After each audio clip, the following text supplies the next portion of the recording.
For more on this story, we can go across to our correspondent Jasper Mortimer standing by in Ankara for us. Jasper, when can we expect to see Turkish boots on the ground over in Libya?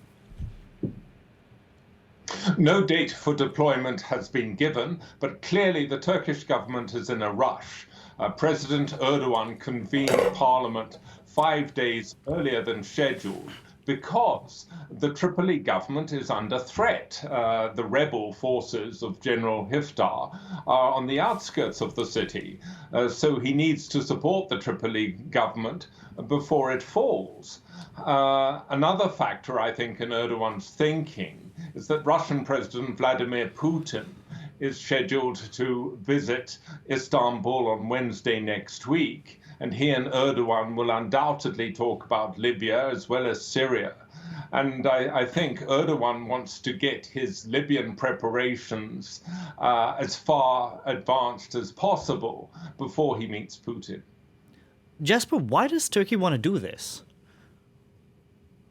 Well, Turkey has three interests here. First, it wants to project its own power, establish itself as the power broker in the Eastern Mediterranean region. And Turkey does have, by far and away, the largest army in that part of the world. Secondly, I think President Erdogan has an eye to energy contracts in Libya. You know, when the Libyan civil war ends, the Libyan government is going to hand out contracts for the country's oil and natural gas fields. And Turkey would like to get a large slice of that action. And thirdly, in November, Turkey signed a security pact with the Tripoli government, under which Turkey acquires the right to prospect and exploit energy deposits in a big chunk of the Mediterranean. Now, this pact was extremely controversial.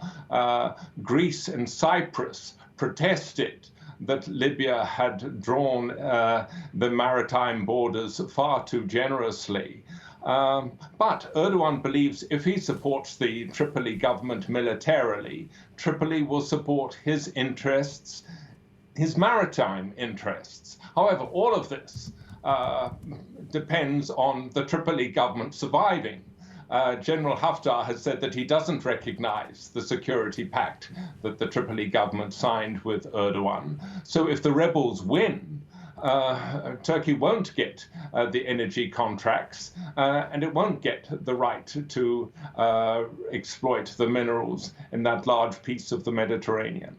Jasper, thank you very much for that update. Jasper Mortimer reporting there for us from Ankara.